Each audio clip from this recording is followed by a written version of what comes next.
Now, I will open for 2 to 3 questions from these sessions. Over to you.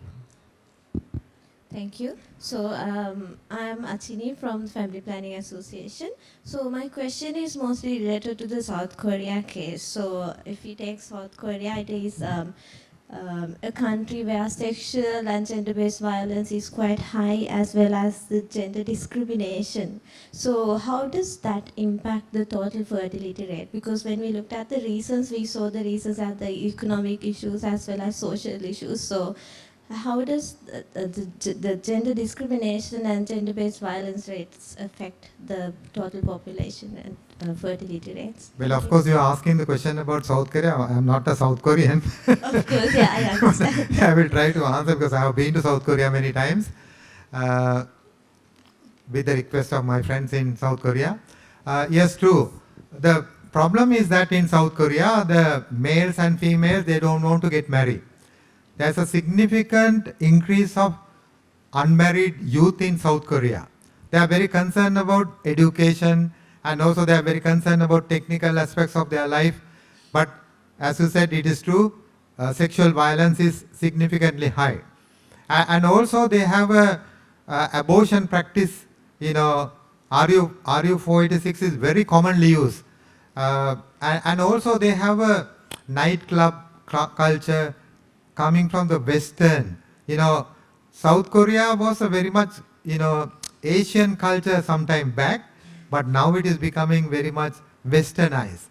I'm not saying Westernized part is bad, but somehow they absorb the bad parts of the Western culture, right? There are good things, but that's what I'm noticing from South Korea. Thank you. Thank you very much, sir. Any other questions? Yes, over to you. Hi, good afternoon, good morning. Thank you for this amazing session, and you're a very good singer, I must say.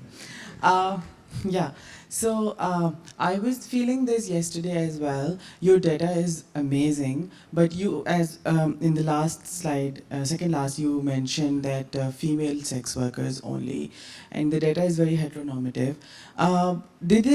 Like in Sri Lanka, are gay people not having sex? Or like trans people, trans sex workers? They were not mentioned in the data. So what about LGBTQI community, LGBTQI population? Transgender, lesbians, gays, bisexuals, gender non-binary, everyone, LGBTQI+. Are these people not having sex in Sri Lanka? That means you are basically asking the sexual behavior among the LGBT groups. And the data, there is no data about them. Okay, sure. Yes. LGBT groups, of course, we have not a very large number, we have a sizable number, and we have done some studies about them.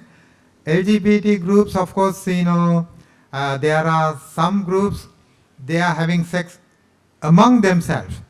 And also, sometimes we notice that they have some sort of fight to, you know, take one particular partner, say for example, now homosexual or transgender, two persons. Now one person is becoming a boy, another person is still girl, but there's a transition take place. But they have, within that community also they have sexual behavior, but as far as our research is concerned, from the outside, they don't have that much of sexual contacts with the outside of their community. Sexual activities are happening much within that community. That was somewhat our observation, but that was not a bigger study, it's a small study. Yeah, but sir, as you mentioned that many married people are also having love affairs. Right. Their love affairs. If next time Right. you'll just ask them anonymously, they must have trans girlfriends and trans sex partners and gay Right. sex partners. Okay, right. It is happening everywhere. Right, trans Yes. sex human. Yes. That's true, sure. Thank you so much. Any other questions? Yeah, Dr. Akandawala. Thank you very much for the information shared.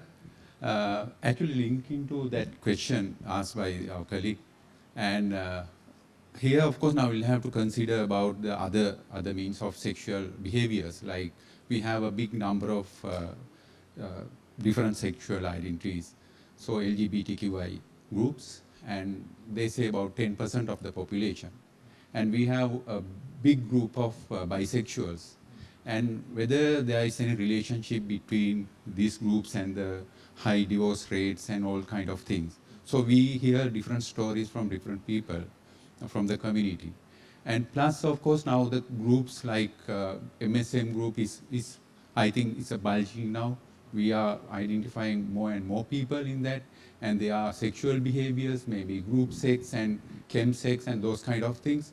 So there's a way, area to study further.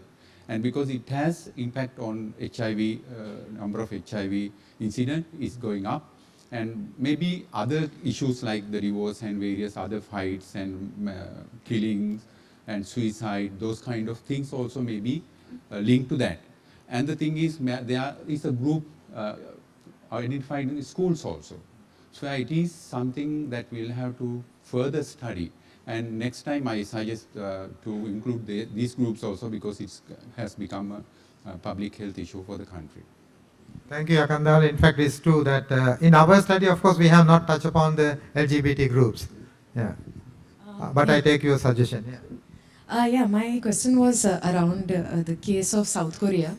I can see that now they are trying to encourage fertility and all these other methods.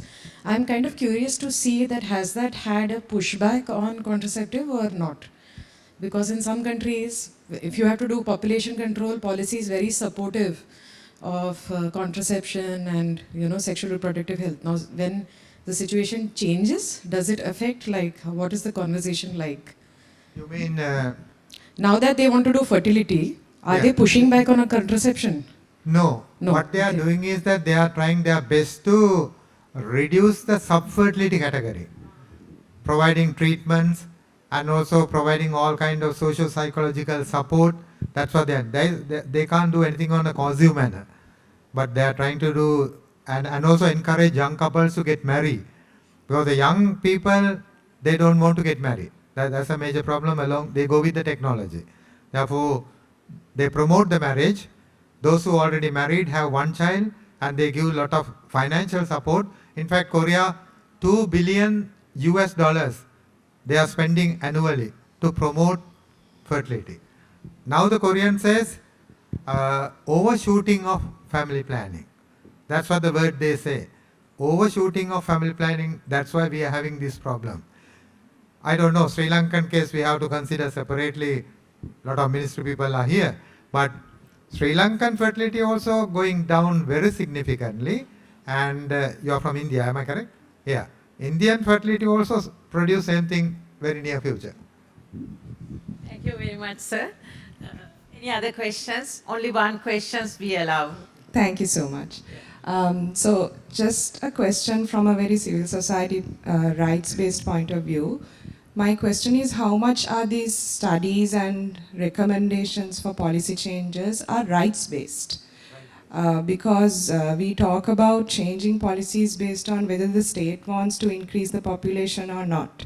And we talk about divorce as a bad thing, and we talk about premarital sex as a bad thing. That how fair is it to draw assumptions like things like love affairs directly relate to suicide, or that marriage, or that the fertility or the population can only increase within the institution of a marriage. So these are some of the questions that popped into my mind. I mean, if there's a rights-based approach to these studies, we may not be necessarily drawing these conclusions. Just want to know your views. I think, as far as I know, most of these things will cover under the comprehensive sexual education, for particularly these things are happening at the school level or before age 20. Therefore, love marriages, vulnerabilities, of course, need to be tackled with the education and also under the health, and also probably media is another important part that where we have not touched upon significantly. Because media has a lot of freedom. If you observe the teledrama, and also I show that music industry, because youth every time listen to that kind of songs, sometimes they think that it is a true thing. But I think she is from the ministry, therefore she may be knowing how the policies are considered by the ministry. Right. So my question is, are you saying that love marriages must be discouraged or tackled in that way? No, I'm not saying. I said love marriages were there from or love affairs among school children. It is there. It is a, biological need. I'm not saying it's a hormonal reaction. Even animals also have same thing. But why I'm saying is that prematurely happening love affairs is something like you are getting NCD at the very early and dying very soon. And also very premature love affair mean you are going to face number of problems in subsequent your life, even within the marriage. I believe you understand what I'm saying. That's why we are studying the divorce. But is divorce necessarily a bad thing? So I'm a lawyer, I deal with divorce on a daily basis. Is that necessarily a bad thing? So I will answer your questions. One last question, Dr. Sriakanti. Sir, I wish to ask a small question from you. Now, being a predominantly Buddhist country, we always promote compassion and love among people. So, in your last few slides in your presentation, I saw love affairs. So, can you please kindly tell what is the definition of that love affairs? Love affair. Yeah, Oh my God. thank you. Well, if you go to the theories, there's a Sternberg theory on love. Theoretical point of view, Sternberg theory of love, of course, love is intimate relationship. It is happening to the hormonal reaction. Opposite sex, usually love affairs are formed, but different forms also possible, right? Male have male love affairs, female love affairs, but usually the world recognize love affairs among male and female where the pushing for the procreation. That's a normal, even among the animals. But other forms exist. I think, I don't know whether if you want to philosophical part, then we have to read the theories on Sternberg theories on love or something. Right? Thank you. So this is the last question. Okay, good morning everybody. This is Dr. Pravin Shakti from Nepal. My question is related to Dr. Professor Indra. It is related to the premarital sex. Now, especially in the South area, premarital sex is increasing among the adolescents and youth. Then what is the situation of this in Nepal, Sri Lanka? In Nepal, it's about 15%. But the interesting thing is the premarital sex among the boys is 25%, whereas the girls is just 5%. Then my concern is why the difference is in that 20%. Is this the same in Sri Lanka also? Then another is love affair. I think there is too much difference between the love affair, romantic relationship, and living relationship. All these three are increasing. Love, whether it's you mean to say love affair, or it's a romantic relationship, or it's a something other fiancé relationship, because I didn't know about, in Nepal also we commonly say love affair. But even among the love affair, it's a romantic relationship, fiancé relationship, and living together. Then another is the policy and reform. When you have a premarital sex, and definitely there will be a probability of having children, what will be the legal status of the premarital bond? Do you have any legal challenges and social challenges regarding this? Thank you. I think there are so many items you have asked, but to tell you frankly, in our study, basically we collect information from the participants. Respondents need to fill the questionnaire by themselves. Whatever the love affair, sexual behavior they have to report in the questionnaire, self-completion type of survey, more than 1,200 cases. Of course, we ask them to explain what kind of love affair currently you are having, and also then we look at the places they visited, dating behavior, and also their sexual behavior. I have explained only the extreme penetrative type of sexual behavior, but touching, kissing, looking at all those things are there, but we never analyze those things in detail. But as you said, the problem is that the lovers, particularly the boys, they have sexual behavior with some other even unknown people, the boys, and also female sex workers. And HIV is concerned. I know the HIV numbers are rising very significantly in Sri Lanka. All these things are interrelated. But I know Nepal, but unfortunately I can't answer your question in detail. Thank you. you.